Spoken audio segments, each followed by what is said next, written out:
Hello అండి, welcome back to our channel. నేను మీ మల్లిక. ఈరోజైతే మీకు నెయ్యి, నూనె, పాలు, పంచదార ఇవేమీ లేకుండా హెల్తీగా, టేస్టీగా, నోట్లో వెన్నలా కరిగిపోయే ఈ స్వీట్ని ఏ విధంగా ప్రిపేర్ చేయాలో చూసేద్దాం పదండి. టేస్ట్ అయితే చాలా బాగుంటుందండి. పిల్లల నుంచి పండు ముసలి వాళ్ళ వరకు ఎవరైనా సరే ఇష్టంగా తింటారు. ఇక లేట్ చేయకుండా ఈ టేస్టీ అండ్ హెల్తీ స్వీట్ని ఏ విధంగా ప్రిపేర్ చేయాలో చూసేద్దాం పదండి. దానికంటే ముందుగా నాదొక చిన్న రిక్వెస్ట్ అండి. మన ఛానల్ని ఫస్ట్ టైం కనుక విజిట్ చేస్తుంటే ప్లీజ్ సబ్స్క్రైబ్ మై ఛానల్. దీనికోసం ముందుగా 2 కొబ్బరి చిప్పల్ని తీసుకోవాలండి. నేనైతే ఈ సైజులో ఉండేవి తీసుకున్నాను. వీటిని శుభ్రంగా కడిగి పైన ఉన్న పెంకు మొత్తం కూడా తీసుకొని ఈ సైజులాగా ముక్కల్లాగా చేసుకోవాలండి. వీటిని ఇప్పుడు మిక్సీ జార్లో వేసుకొని మనం చిక్కటి కొబ్బరి పాలు ప్రిపేర్ చేసుకోవాలి. వీటన్నిటినీ కూడా మిక్సీ జార్లో వేసుకొని ముందుగా నీళ్ళు ఏమీ పోయకుండా మెత్తగా గ్రైండ్ చేసుకుందామండి.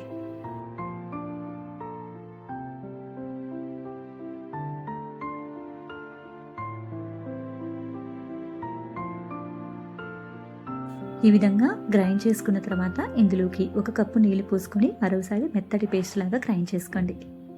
ఇప్పుడు ఈ మిశ్రమాన్ని మొత్తాన్ని కూడా ఒక మిక్సింగ్ బౌల్ తీసుకొని జల్లెడ సహాయంతో వడగట్టుకోవాలండి. నేను ఈ విధంగా ఈ మిశ్రమాన్ని మొత్తాన్ని కూడా జల్లెడలోకి తీసుకొని స్పూన్ సహాయంతో ప్రెస్ చేసుకుంటూ కనుక మనం ఉంటే కింద నుంచి కొబ్బరి పాలు చక్కగా దిగుతాయండి, వీడియోలో చూపిస్తున్న విధంగా.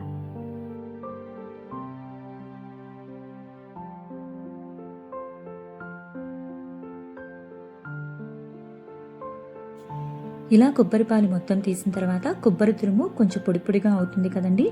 దీన్ని మరొకసారి మిక్సీ జార్లో వేసుకొని 1 కప్పు నీళ్లు పోసుకొని మెత్తటి పేస్ట్ లాగా గ్రైండ్ చేసుకొని ఈ విధంగా కొబ్బరి పాలు అయితే తీసుకోవాలండి. ఈ కొబ్బరి పాలు నాకు వీడియోలో చూపిస్తున్న విధంగా 2 కప్పుల వరకు అయితే వచ్చినాయండి. ఇప్పుడు ఇదే కప్పుతో మిక్సీ జార్లోకి 1 కప్పు అటుకుల్ని తీసుకొని మెత్తటి పౌడర్ లాగా గ్రైండ్ చేసుకుందాం. ఇలా గ్రైండ్ చేసుకున్న ఈ మిశ్రమాన్ని మొత్తాన్ని కూడా మనం ముందుగా తీసుకున్న కొబ్బరి పాలలో వేసుకొని ఎక్కడా కూడా ఉండలు లేకుండా కలుపుకోవాలండి.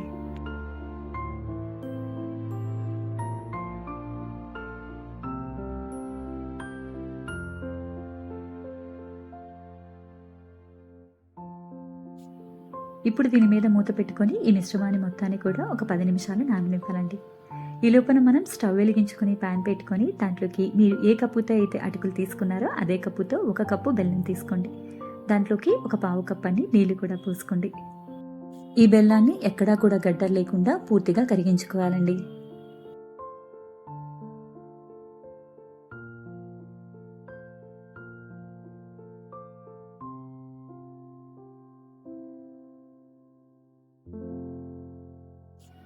బెల్లం మొత్తం కూడా చక్కగా కరిగిపోయింది కదండి. ఇప్పుడు ఇందులోకి మనం కొబ్బరి పాలలో నానబెట్టుకున్న అటుకుల మిశ్రమాన్ని మొత్తాన్ని కూడా ఇందులో వేసుకుందామండి. మనం అటుకుల మిశ్రమాన్ని నానబెట్టుకున్నాం కదండి, అది ఇంకొంచెం దగ్గర పడి కొంచెం గట్టిగా అవుతుందన్నమాట ఈ విధంగా. ఇప్పుడు దీని మొత్తాన్ని కూడా బెల్లం సిరప్లో వేసుకొని బాగా కలుపుకోవాలండి. స్టవ్ని మీడియం ఫ్లేమ్లో పెట్టుకొని కలుపుకోండి.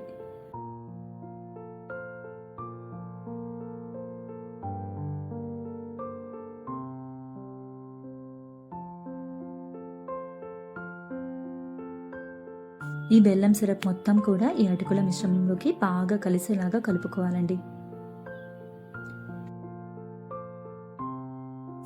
ఇలా కలుపుతున్న కొద్దీ ఈ మిశ్రమం కొంచెం కొంచెంగా దగ్గర పడుతుందండి. ఇందులోకి మనం నెయ్యి కానీ నూనె కానీ ఏమీ వేయాల్సిన అవసరం లేదండి. మనం కొబ్బరి పాలు తీసుకున్నాం కదా, ఆ పాలలోని నూనె బయటకు వచ్చి కొద్ది కొద్దిగా ఆయిల్ అనేది బయటికి రిలీజ్ అవుతుందన్నమాట.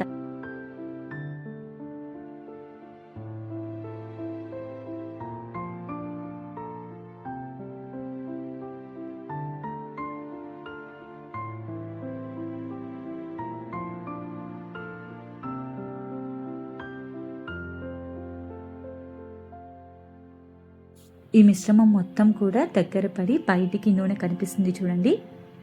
ఇదే విధంగా మరొక 2 నిమిషాల పాటు కలుపుకోండి. కొబ్బరి పాలు వేయడం వల్ల ఈ స్వీట్ చాలా టేస్టీగా ఉంటుందండి. ఇలాంటి మరెన్నో టేస్టీ అండ్ హెల్తీ రెసిపీస్ మన ఛానల్లో ఉన్నాయండి. ఇంట్రెస్ట్ ఉన్న వాళ్ళు ఒకసారి విజిట్ చేయండి. అలాగే మీకు కనుక నచ్చినట్టయితే మన ఛానల్ని సబ్స్క్రైబ్ చేసుకోండి.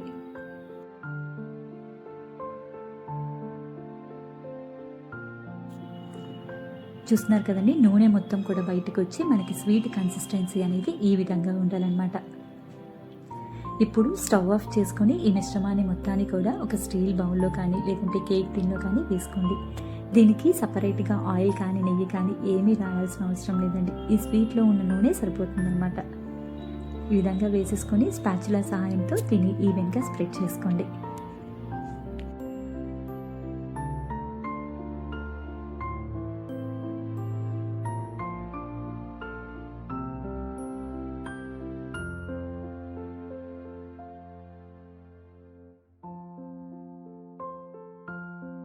దీని మీద మూత పెట్టుకొని ఒక 15 నిమిషాల పాటు అలా వదిలేసేయండి. 15 నిమిషాల తర్వాత ఈ స్వీట్ చక్కగా సెట్ అవుతుందండి. ఇప్పుడు దీని మీద ప్లేట్ పెట్టుకొని బ్యాక్ సైడ్ నుంచి ట్యాప్ చేస్తే మీకు స్వీట్ ఈజీగా డిమోల్డ్ అవుతుందండి.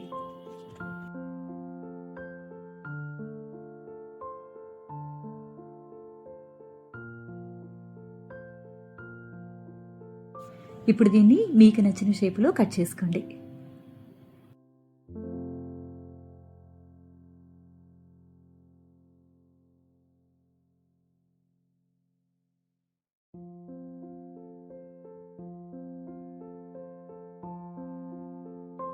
అంతేనండి, ఎంతో టేస్టీగా నెయ్యి, నూనె, పాలు, పంచదార లేకుండా హెల్తీగా స్వీట్ తయారైపోయింది. మీరు కూడా ఒక్కసారి ఈ పచ్చి కొబ్బరి అటుకులతో స్వీట్ తయారు చేసి ఎలా వచ్చిందో కామెంట్ చేయండి. అలాగే మీకు కనుక ఈ స్వీట్ కనుక నచ్చినట్టయితే మీ ఫ్రెండ్స్ అండ్ ఫ్యామిలీకి షేర్ చేయండి. ఇలాంటి మరెన్నో healthy, simple and tasty recipes కోసం మన ఛానల్ని సబ్స్క్రైబ్ చేసుకొని కింద ఉన్న నోటిఫికేషన్ బటన్ని ప్రెస్ చేయండి. అలా చేయడం వల్ల నేను పెట్టే ప్రతి వీడియో మీ వరకు చేరుతుందండి. మరొక టేస్టీ రెసిపీతో మీ ముందుంటానండి. అప్పటి వరకు కూడా బాయ్ బాయ్.